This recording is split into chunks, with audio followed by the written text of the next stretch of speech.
5,000चं demand करायचं तर त्याला पैसे नाही, आणि मतदाराला आकर्षित करण्याच्या योजना मग राज्य दिवाळखोरीकडे नेऊन सुद्धा अशा योजना जाहीर करण्याचा सपाटा लावलेला आहे। त्यांचेच सिनियर मंत्री गडकरी म्हणतात की अशा योजनावर शासनाचा पैसा खर्च करून राज्याचा विकास होत नाही। पण पराभवाची भीती वाटत असल्यामुळे, निवडणुकीमध्ये पराभव होतो हे सर्वे दाखवत असल्यामुळे अनेक फुकटविध योजना, 38 निर्णय 2 तासाच्या कॅबिनेटमध्ये होतात। कॅबिनेटमध्ये महाराष्ट्राचा प्रश्न असतो, एका प्रश्नावर किमान 5 ते 10 मिनिट चर्चा व्हायला पाहिजे, पण 60 मिनिटांमध्ये 38 निर्णय, मग कोतवालाच्या पगारवाढ असतील, पोलीस पाटलाचे असतील, सरपंचाचं मानधन असेल, म्हणजे सगळं आवो चोरो बांधो भारा, आधा हमारा आधा तुम्हारा अशी लूट महाराष्ट्रामध्ये सुरू झालेली आहे। ही लूट गरीब माणसाला परवडणार नाही। आपल्या योजनेची काय हाल आहे? प्रगतीची भाषा करतात, 8 तासामध्ये 10 वेळा लाईन ट्रिप होते।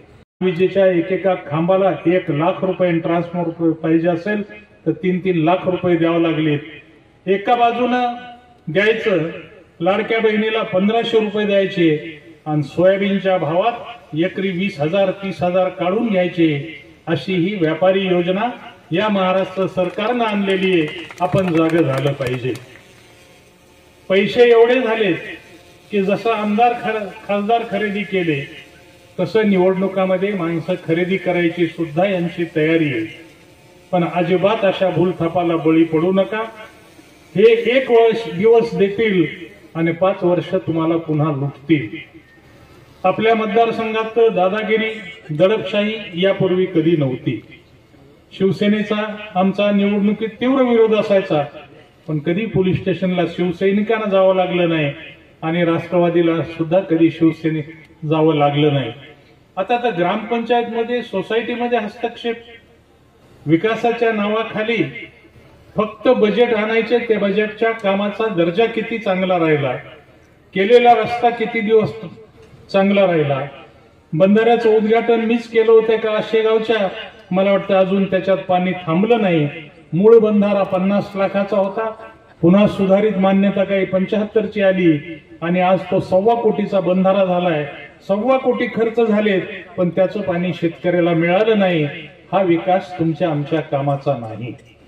हा काही माणसाचा विकास होऊ शकतो, जनसामान्याचा विकास याच्यातून होत नाही। जनसामान्याचा विकास हा काँग्रेस, राष्ट्रवादी काँग्रेस आणि बाळासाहेब ठाकरेची शिवसेना यांच्या काळात झालेला आहे, यापूर्वी काँग्रेसच्या काळात झालेला आहे। तो विकास पुन्हा एकदा आपल्याला जर सुधारायचा असेल तर महाराष्ट्रामध्ये यांना हद्दपार करण्याची गरज आहे। 400 पारची भाजप लोकसभेमध्ये भाषा करत होता, 244 वर आले, आणि माझ्या राजकीय अनुभवातून सांगतो, केंद्रातलं सरकार 5 वर्ष टिकत नाही। हे सरकार 5 वर्ष पाहणार नाही, कारण 2 टेकू असे अवघड आहेत की ते त्यांच्या राज्याला एवढे पैसे मागतायत, ते ब्लॅकमेल करायलेत, आमच्या राज्याला एवढे पैसे द्या, नाही तर आम्ही नाही। ज्या पंतप्रधानांनी मागच्या 10 वर्षामध्ये एकही निर्णय मागे घेतला नव्हता, पण हे सरकार स्थापन झाल्यावर 4च महिन्यामध्ये 6 निर्णय नरेंद्र मोदीला परत घ्यावे लागले। शेतकऱ्यावरचा राग काय माहितीये का? त्यांनी मोठ्या कंपन्यांसाठी 3 काळे कायदे आणले होते, ज्या काळ्या कायद्यांच्या विरोधासाठी दिल्ली बॉर्डरवर 1 वर्ष शेतकरी बसले। 1 वर्षानंतर 3ही कायदे हे परत घेतले गेले। अत्यंत शेतकरी विरोधी कार्यकर्ते ते कायदे होते। मी कधी विस्ताराने त्याच्यावर बोलेल, आज फार लांबलचक बोलत नाही। मतदारसंघामध्ये आमदार स्वतःसाठी व्हायचं की लोकांसाठी, हे ज्याचं त्यांनी ठरवायला पाहिजे। मी 10 वर्ष होतो, मी कधीही स्वार्थ केला नाही, झाला तेवढा परमार्थ केला, विरोधी पक्षाचा सुद्धा द्वेष केला नाही। निवडून येताना मी एका राष्ट्रवादीचा म्हणून निवडून येत होतो, पण त्यानंतर मी 200 गावाचा, 3 लाख लोकांचा आणि सर्व जाती धर्माच्या प्रतिनिधीचं म्हणून काम करत होतो। आज ती गोष्ट राहिली नाही. समाजामध्ये वाद लावले जातात, माणसामध्ये भांडणं लावली जात आहेत. हे तुमच्या आमच्या सामाजिक आरोग्य योजना आणल्या. किती तरुणाईला तुमच्या बरोबर 19ला तरुणाई फिरली. मी मुद्दाम थांबलो 19ला. मी थोडा स्वाभिमानी आहे. 14च्या निवडणुकीत हारलो, माझ्या मनाला जरा लागलं होतं. म्हणलं आपण 19ला दुसऱ्या कुणाला पुढे करू.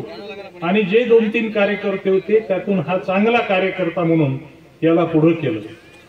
पण 19 ते 24 मध्ये आम्ही सोबत असल्यामुळे माझ्याकडे फार कोणी तक्रारी केल्या नाही. या 6 महिन्यामध्ये प्रचंड तक्रारी सुरू झाल्या लोकसभेच्या निवडणुकीनंतर. आणि मलाही आश्चर्य वाटलं की 5 वर्षात माणूस शेतकरी पुत्र ते लक्ष्मी पुत्र कसा होऊ शकतो. या गोष्टींनी मला सुद्धा धक्का बसला. पण आता वेळ गेलेली आहे. वेळ गेल्यानंतर त्याचा उपयोग नसतो.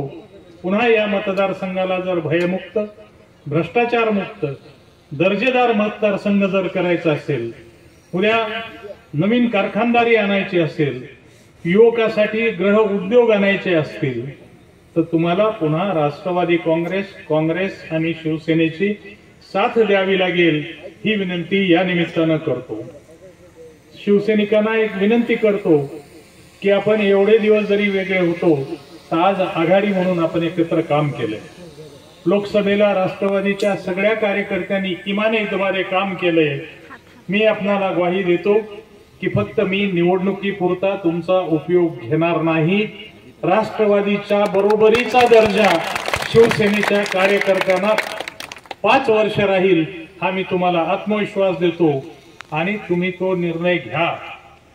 ज्यांच्या आधारावर तुम्ही मागचे 20 वर्ष लढले त्या आधारानेच आता पक्ष बदलला गरज आहे.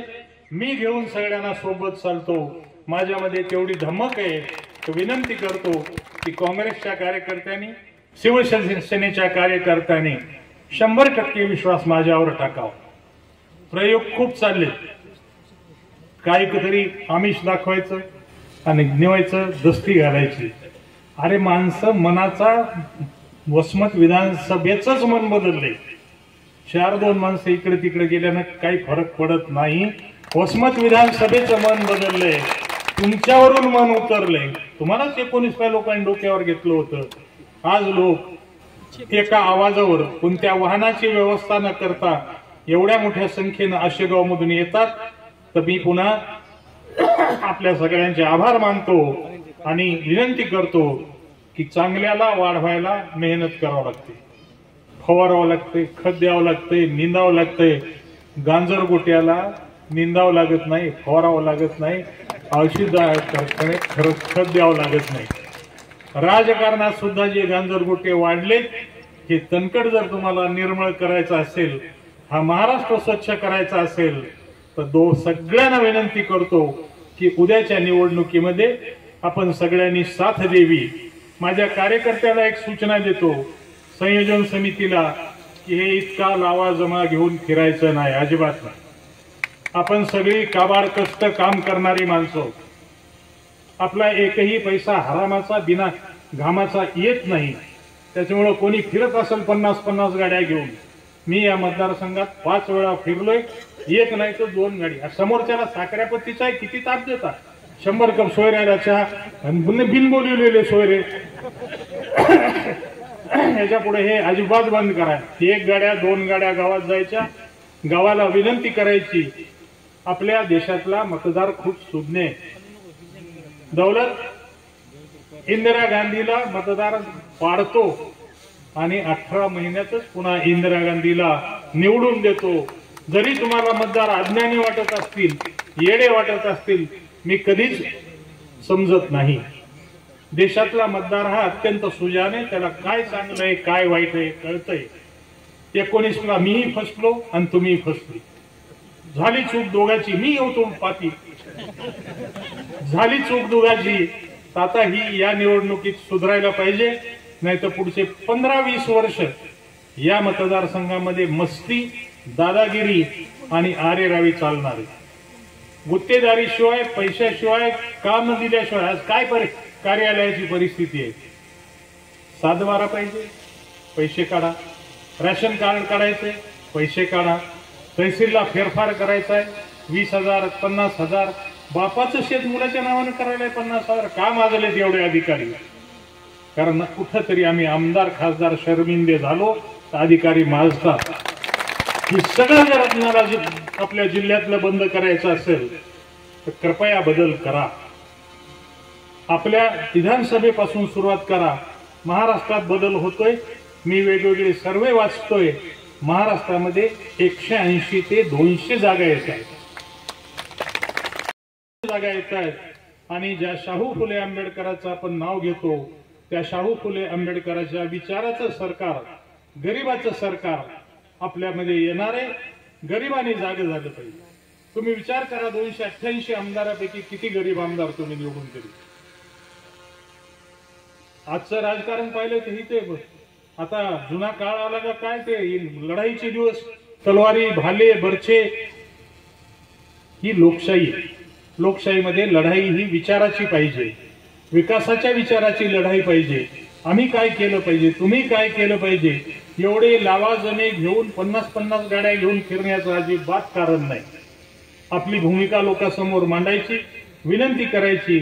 लोक निर्णय घ्यायला सुज्ञ आहेत आणि लोकांनी दिलेला निर्णय मान्य केला पाहिजे.